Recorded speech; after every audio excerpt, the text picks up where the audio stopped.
তো রমজানের মাস বড় বরকতের মাস, এটা 3 ভাগে ভাগ করা, রহমতের 10 দিন, মাগফিরাতের 10 দিন, নাজাতের 10 দিন। এই বরকতের মাস আল্লাহ কেন দিয়েছেন? তাকওয়া অর্জন করার জন্য। তাকওয়া মানে আল্লাহর ভয়। আল্লাহর ভয় মানে কি? বলে আল্লাহর ভয়টা যার অন্তরে থাকবে ওই বান্দার নাম হবে মুত্তাকি। মুত্তাকিনদের জন্য বিনা হিসাবে জান্নাত। আল্লাহর ভয় যার অন্তরে থাকবে ওই বান্দা গুনাহ কখনো করবে না। আল্লাহর ভয় এমন এক দামি সম্পদ, এই ভয়টা অন্তরে জমা করাটা রোজার দ্বারা যেমন সহজ, অন্য আমলের দ্বারা সহজ না। যেমন রোজাদারকে দেখবেন সারাটা দিন রোজা রাখে, ক্লান্ত, ইফতারির আর আধা ঘন্টা সময় বাকি, তখন এমন ক্ষুধা লাগে পেটের ভেতরে, সামনে পানি তাই পাইলেই মনে হয় এক টানে 3 লিটার থাকবে না। সামনে 10 জনের ইফতারি দেশে 10 প্লেটে, মনে মনে কে তো আমার একারই লাগবে, কি দিল, মনে মনে দোয়া ইনুস করে 2-1 উঠতে যাইতো, তাহলে 2 প্লেট আমি ভাই। যদি বলা হয় এই রোজাদার বুঝছি খুব ক্ষুধা, তুমি দরওয়াজা জানালা বন্ধ করে যাও, একটা রুমের মধ্যে ঢুকে তুমি পানি পান করো, একা একা, কেউ দেখবে না, কোন রোজাদার করবে নি। কেন? আল্লাহর ভয়। পানির মধ্যে ডুব দিয়ে গোসল করবে, কিন্তু 1 ঢোক পানিও পান করবে না, এটাই আল্লাহর ভয়। সামনে খানাও রেডি, পেটেও ক্ষুধা, খায় না। খানাটা তো আর হারাম না, এই মুহূর্তে খায় না কেন? আল্লাহর ভয়। এই সাধনাটা বাকি 11 মাস রাখো। রোজার মাসে যেমন সাধনা করছো, ক্ষুধাও আছে, খানাও আছে, খাও না কেন? আল্লাহর আইনে জায়েজ নাই, ঠিক 11 মাস ওই আইনটা জারি রাখো। ক্ষুধাও আছে, খানাও আছে, পাইলেই খাইও না, আগে হিসাব করো আল্লাহর আইনে খানাটা হালাল না হারাম। 11 মাস এই সবক যদি আদায় করে তাহলে কেউ হারাম খাইতে পারে না। আর হারাম খাইলে এর শাস্তি কিয়ামতে হবে না, হবে দুনিয়াতেই। কিডনির উপরে আঘাত, লিভার নষ্ট। আর এই হারাম খানাটা আবার অনেক বাবা অবুঝ শিশু সন্তানেরও খাওয়ায়, হারাম টাকা কামাই করে। সন্তানের রক্ত পিওর, স্ত্রীর রক্ত পিওর, কোনো ভেজাল নাই। ও স্বামী নামের কুলাঙ্গার, তুমি হারাম টাকা কামাই করে ঘরের স্ত্রীর রক্ত কেন নাপাক করো বলো? ও বাপ নামের কলঙ্ক, তুমি হারাম টাকা কামাই করে তোমার অবুঝ সন্তানের রক্ত পবিত্র কেন নাপাক করো হারাম খাওয়াইয়া? আল্লাহর কাছে নিজের জবাবই দিতে পারবা না, আবার সন্তানটির জবাবও মাথায় নিলা। এমন বাপ হইছো কেন? বউ যদি চালাইতে না পারো বিয়া করছো কেন? রোজা রাখ 12 মাস। সন্তানের হক আদায় করতে না পারলে সন্তান নিছো কেন? এরে নবীর আশিক, আল্লাহর ভয় অন্তরে জমা করো। রমজানের রোজার মাধ্যমে এমন বরকত, একটা রোজার দাম কত? হাদিসে পাকে রহমতের নবী বলেন 1 রোজার দাম কয়েকটা জন্মগত কাক। কি চিনেন তো? একটা কাক, জন্মগত কাকের হায়াত অনেক বেশি। কাকের হায়াত কি? অনেক বেশি। একটা কাক জন্ম থেকে উঠেই ডানা মেলে যখন উঠতে শুরু করে খোলা আকাশে, ও যদি উঠতে উঠতে উঠতে উঠতে সামন দিকে যাইতে যাইতে যাইতে যাইতে বুড়া হইয়া যায়, কাকের হায়াত অনেক বেশি। বলে কত? কিতাবে আসছে 1000 বছর কমপক্ষে।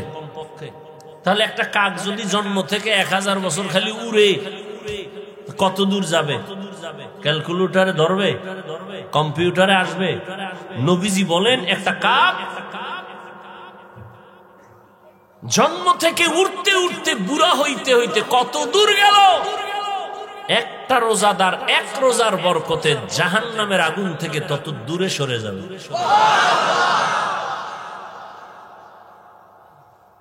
এজন্যই তো রহমতের নবী সারা রমজান আমলের উপরে জীবন কাটাইলেন। এই শাবানে নবী রোজা রাখছেন।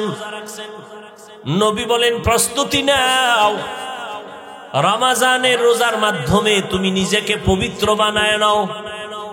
কয়দিন রোজার হালাতে রে বাবা তুমি কষ্ট মনে করো, অথচ তোমার মতো কত আল্লাহর বান্দারা রড ফ্যাক্টরিতে কাজ করে রোজা ছাড়ে না, সিমেন্ট ফ্যাক্টরিতে কষ্টের কাজ করে রোজা ভাঙে না, রাস্তায় গাড়ি চালায় রিক্সা চালায় কষ্ট করে রোজা ভাঙে না, এমন নাই?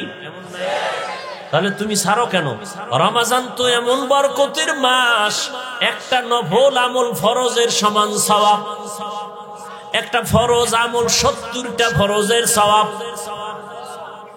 তাহলে এই মাস আগামী বছর পাবেন, গ্যারান্টি আছে? এত মজার এত দামি মাস, এই বরকতের মাস, রোজাদার একটা রোজার ফজিলত যদি এমন হয় তো 30টা রোজা রাখলে কত ফজিলত।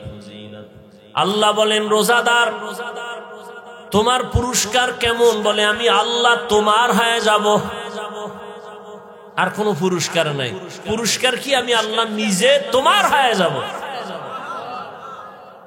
কোন রোজাদার? আবার রোজাদারের মধ্যেও কিছু ভেজাল আছে, রোজা রাখে ঠিক কিন্তু তারাবির নামাজ পড়ে না। আবার অনেকে পড়ে ঠিক, প্রতিদিন পড়ে না। আবার অনেকে পড়ে কিছুদিন, তাও পুরা 20 রাকাত পড়ে না। ও 8 রাকাতওয়ালা বাবারা, যদি আপনি মনে করেন 8 রাকাতের উপরে তারাবি পড়বেন না, আগামী রমজান পাওয়ার গ্যারান্টি নাই। এখনই তো বলে ফেললাম একটা নফলের মূল্য ফরজের সমান।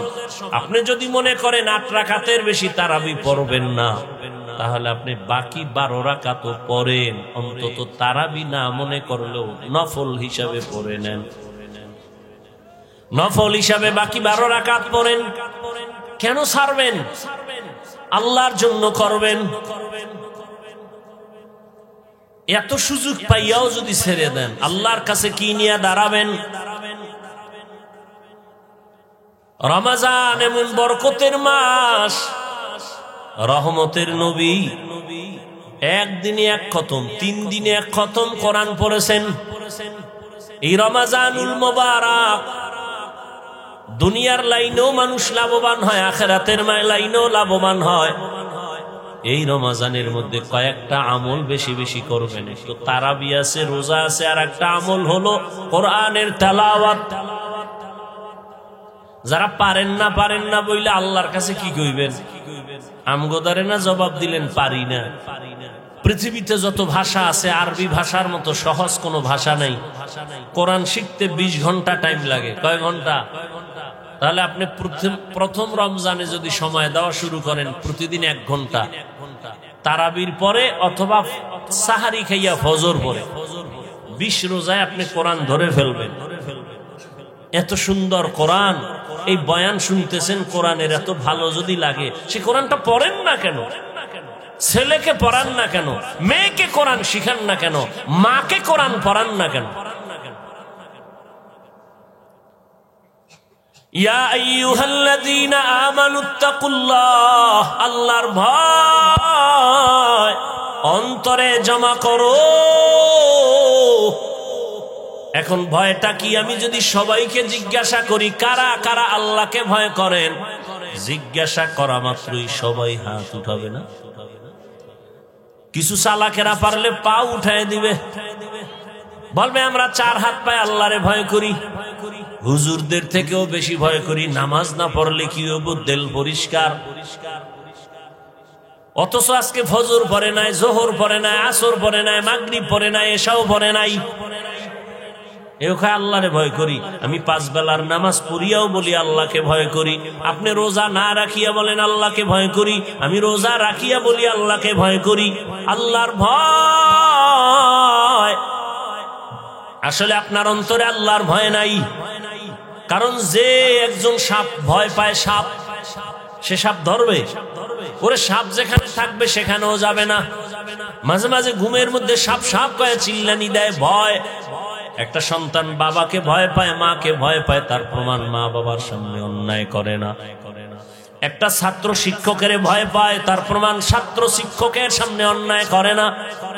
ঠিক এই জমিনে যেই মানুষ আমার আল্লাহকে ভয় করবে, ওই বান্দা গলায় ছুরি লাগাবে, দাড়ির মধ্যে কখনো অস্ত্র লাগাবে না। हर के दारत खौफे हक दर दिल मदाहम जन्नतुल मावा देहद ओ रामक। এক দলের দাড়ি ছোট আর এক দলের নাই। ছোটওয়ালারা মনে করে মোটামুটি জান্নাতের মাঝখানে আছি, যারা পুরা ক্লিন একদিকে চাইয়া চাইয়া ভাবতে আছে এত শেষ। হ্যাঁ, ভালো করে মাসআলা শুনেন, যারা দাড়ি ছোট রাখে ক্লিন রাখে দোনো দলের গুনাহ সমান। দোনো দলের গুনাহ, গুনাহ টুনা তো পরকালের ভিডিওডি মরার পর নগদ একটা শাস্তি হলো যৌবন থাকবে না, এটা নগদ শাস্তি। কি থাকবে না? এই জন্য হারবাল কোম্পানির আমদানি বাইরে গেছে না, ওপেন চ্যালেঞ্জ দেয়। এই পরিমাণ বেলাজা বেহায়া জগতে আর আছে? ১৫০০ বছর আগে রসুল বলে গেছেন, লা ঈমানা লিমান লা হায়া আলা, যাদের লজ্জা নাই ওদের ঈমান নাই। আর মোবাইল তো আরো লজ্জা নষ্ট করে ফেললো। ঘরে ঘরে ঘরে ঘরে রুমে রুমে মোবাইলের জেনা, চোখের জেনা, কানের জেনা, হাতের জেনা, অন্তরের জেনা। সারাটা রাত মোবাইলের দিকে তাকায় তাকায় গুনাহ, কবিরা গুনাহ দেখে, কবিরা গুনাহ দেখে। মাও দেখে, বাবাও দেখে, আমার ভাই দেখে, বোনেরাও দেখে। ঘরটা যেন জেনার আড্ডাখানা, সারা রাত শুধু জেনা চলে। আল্লাহ মাফ করেন, এমন অন্যায়। ও যুবক, ৪০ বছর পর্যন্ত তোমার চেহারাটা উজ্জ্বল থাকবে, নষ্ট হবে না। কিন্তু কি দুঃখ, আজ তোমার চেহারা দিয়ে তাকাইলে কেন মায়া লাগে না? কেন চেহারায় নূর নাই? মোবাইলের গুনার কারণে চেহারা নষ্ট হয়ে গেছে। আর কুলাঙ্গার কিছু বাপ আছে, সাহারি খাওয়ার সময় মা ডাকে, বাবা ও ২-১টা রোজা রাখ। বাবা একা খবরদার রোজা রাখাই ওনারে বিবি, রোজা রাখলে ছেলেটার চেহারাটা নষ্ট হয়ে যাবে। ওই বাবারে পাইলে জিজ্ঞাসা করতাম, এই বাপ নামের কলঙ্ক, সন্তান রোজা রাখলে তোমার চেহারাটা নষ্ট হবে। সন্তানের মোবাইলে আকাম খুইরা খুইরা যে চেহারাটা নষ্ট করলো, বলো কোন বিউটি পার্লার তোমার চেহারাটা ভালো করবে? আল্লাহর কসম, মৃত্যু পর্যন্ত দুনিয়ায় কোনো মেডিসিন নাই যে সন্তানের চেহারাটা ভালো করবে। বরং ৪০ বছরের আগে চেহারা থাকবে উজ্জ্বল, কোনো মেডিসিন মারবি চেহারা ডিসকালার হবে, গোডা হবে, এ গোডা আর যাবে না। হ্যাঁ, যদি নেক আমল করো, তওবা করো, চেহারা আবার ফিরে আসবে। আর ঠিক মতো ৫ বার ওযু কর, চেহারায় কোনো ক্রিম লাগবে না, আল্লাহর কসম। ৫ বেলা ওযু কর, ওযু করবি, চেহারার নূর বেড়ে যাবে। তখন তোর মেকআপ লাগায় চলতে হবে, নাহলে যে দেখবে হেই পাগল হয়ে যাবে।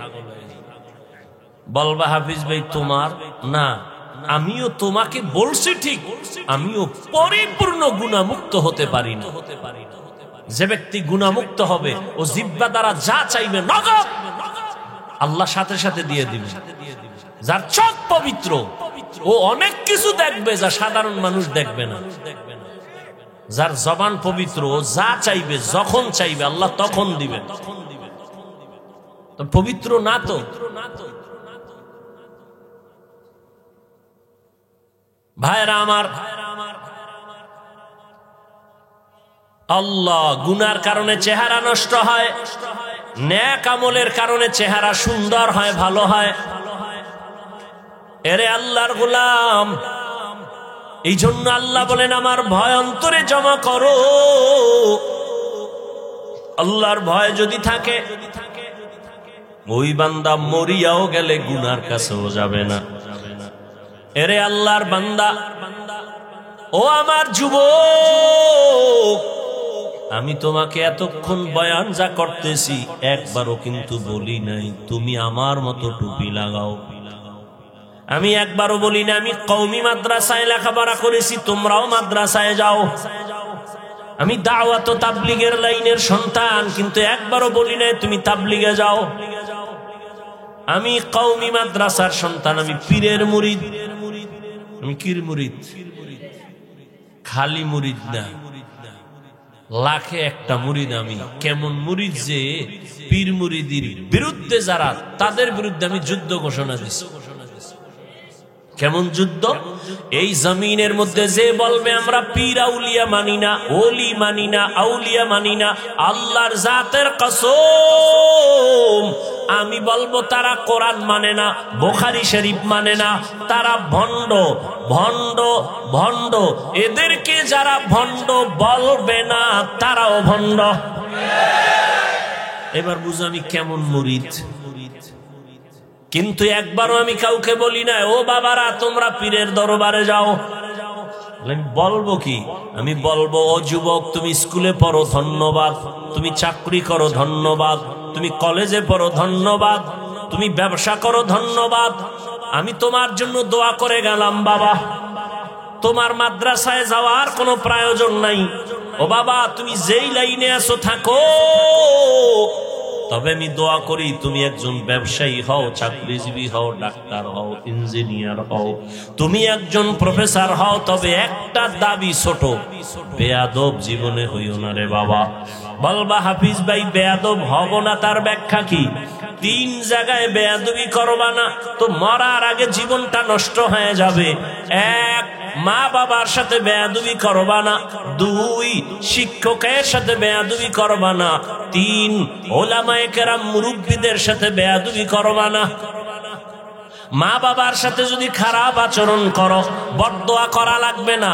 মা কষ্ট পায় যদি বলে আহ, এই যে একটা নিঃশ্বাস, এটা আগুন হইয়া তোর কপাল পুড়ে ফেলবে। শিক্ষক যদি তোর আচরণে কষ্ট পায় বলে আহ, এই নিঃশ্বাসটা তোর কপালে লাগলে তুই সবার দোয়া থাকলে দুনিয়া, সব দুনিয়া ধ্বংস হবে। আলেমের দোয়া যদি থাকে, মা বাবার দোয়ায় তুমি কখনো ধ্বংস হইবা না।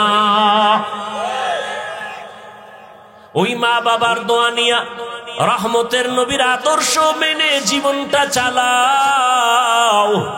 মা বাবার দোয়া নাও। এবার বাস্তবে একটু তাকায় দেখো তো, আমি যে কথাগুলো বললাম এই কথার মানদণ্ডে কেউ চলেনি। তোমার লাইনে তাকাও, জীবনে মাদ্রাসায় পড়ে নাই, জীবনে কোনোদিন মাদ্রাসায় যায় নাই, আলিফ বা তাও শিখে নাই। তোমার মতো জেনারেল লাইনের যুবক 5 বেলার নামাজ পড়ে, স্কুলে পড়ে, কলেজে পড়ে, নামাজ ছাড়ে না। সত্য কথাটা স্বীকার করো, আসেনি? আর কি ওয়াজ শুনবা? এই ওয়াজটাই তোমার জীবনের আসল। নিজেরে বুঝাও। তোমার মতো যুবক স্কুল কলেজে পড়িয়াও যদি নামাজ পড়ে, বলো তুমি কেন পারো না রে বাবা? তোমার মতো যুবক তাকায় দেখো, ব্যবসা করে, চাকরি করে, র্যাব, আর্মি, পুলিশ, বিডিআর, 5 বেলার নামাজি আছে। তোমার বিবেকের কাছে প্রশ্ন, বলো তুমি কেন পারো না রে বাবা? তোমার মতো যুবক ডাক্তার, প্রফেসর, ইঞ্জিনিয়ার, 5 বেলার নামাজি অভাব নাই, রাস্তায় গাড়ি চালায়, 5 ওয়াক্ত নামাজ পড়ে নাই, বলো তুমি কেন পারবা না রে বাবা?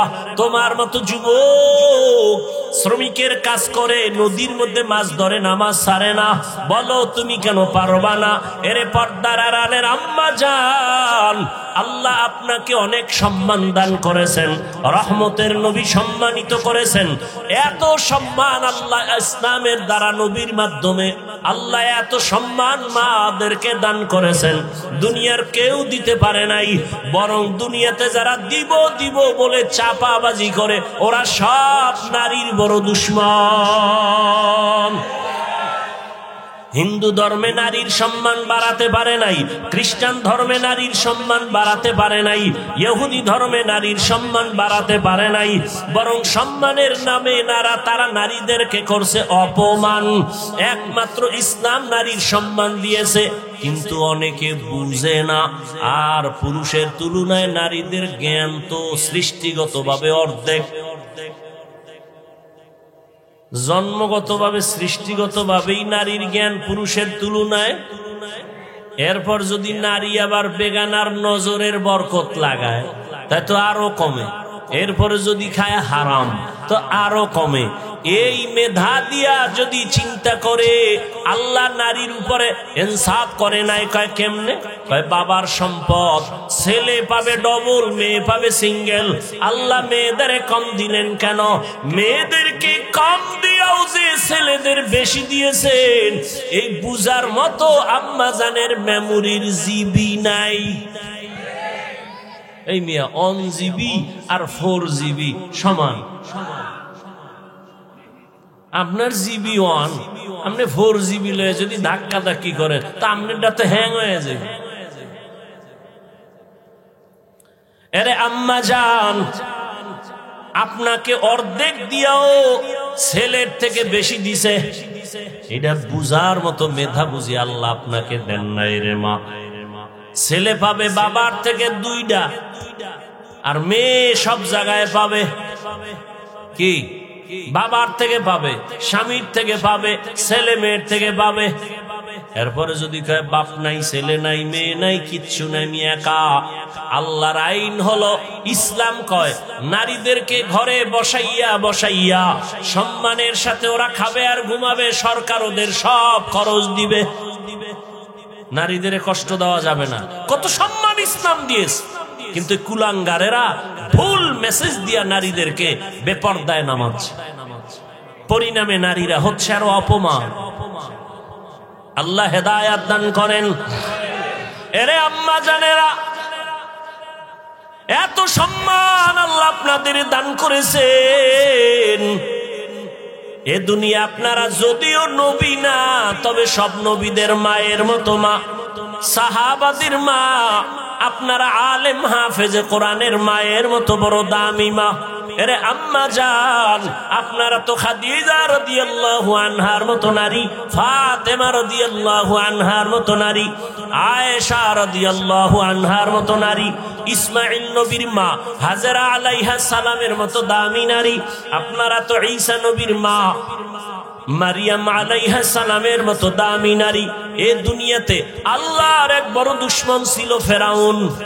নাম শুনছেন? বলেন তার স্ত্রীর নাম কি?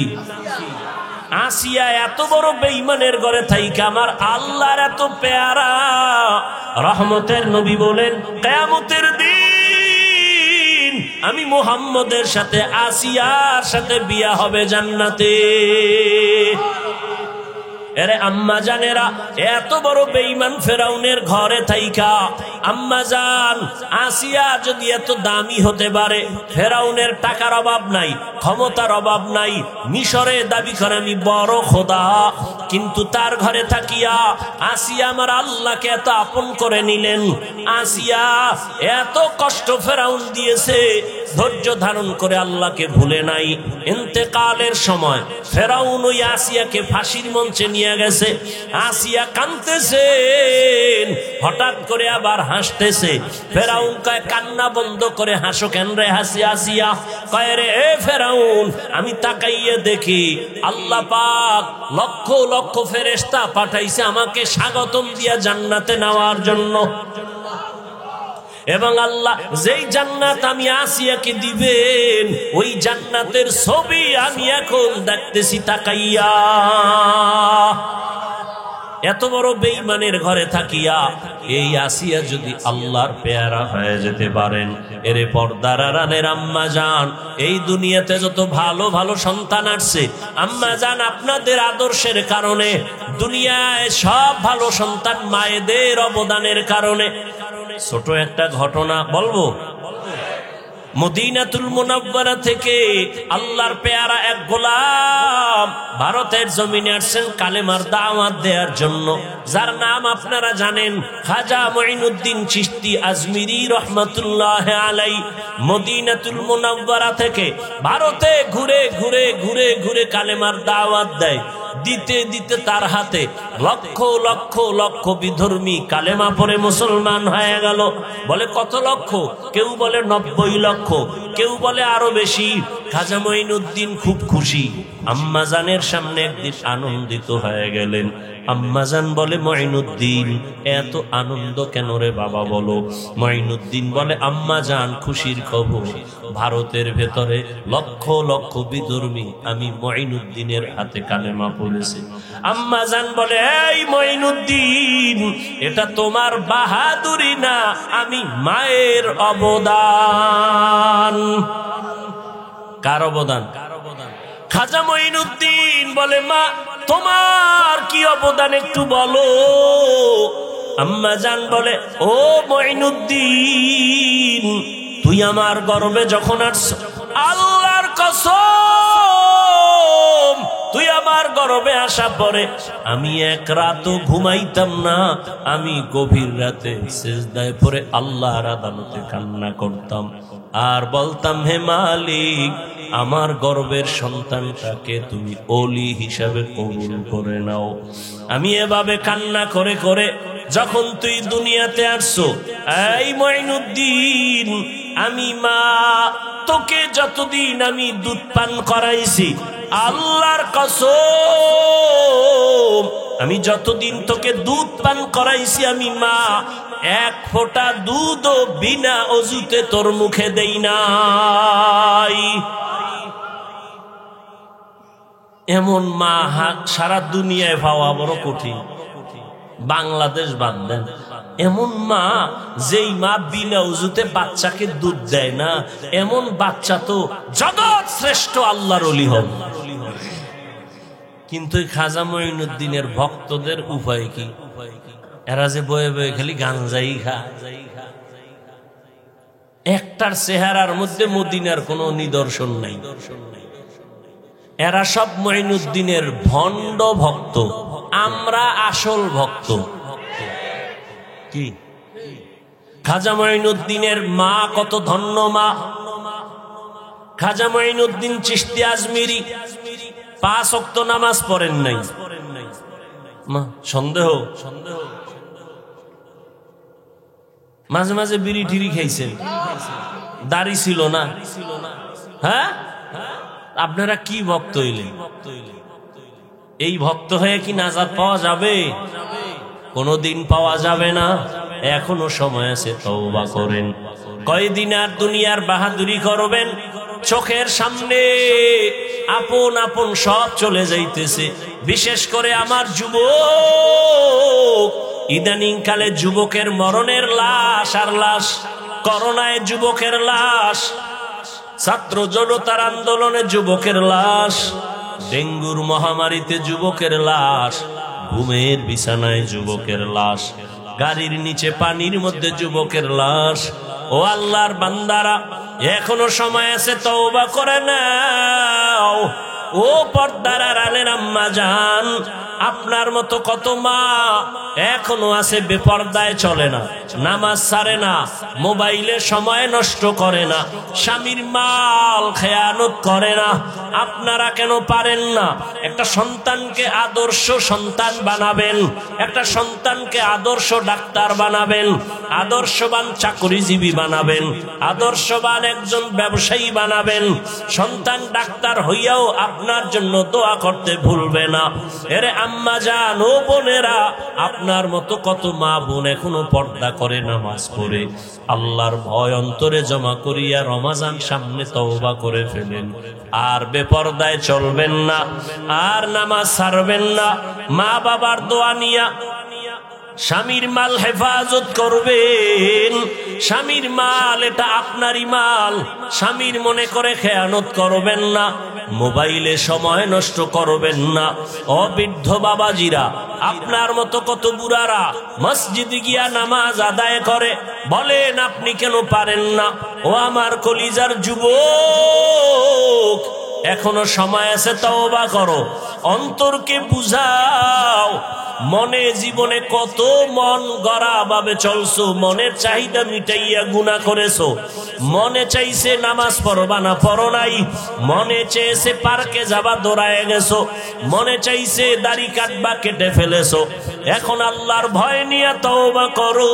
মনে মনে আল্লাহকে বলো, হে আল্লাহ, জীবনে তো গুনাহ কম করি নাই, আজকে থেকে তওবা করে নিলাম, আর নামাজ ছাড়বো না, বেপরদায় চলবো না, মা বাবার সাথে বেয়াদবি করবো না, শিক্ষকের দোয়া নিয়া, উলামায়ে কেরামের পরামর্শ নিয়া, নবীজির আদর্শ মেনে চলবো।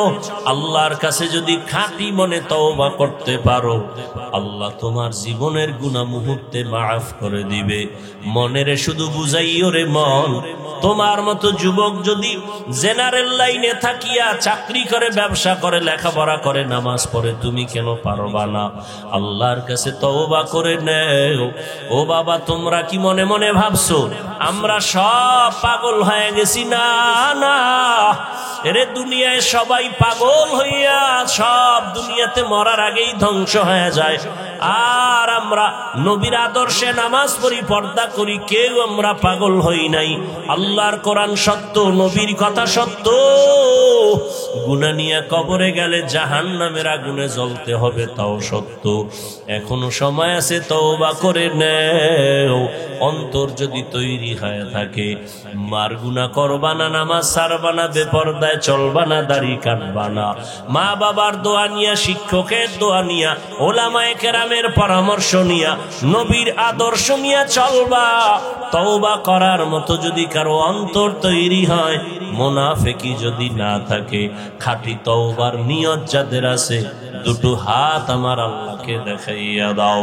আয় আল্লাহ, হাতগুলো কবুল করে নেন, তওবা কবুল করে নেন।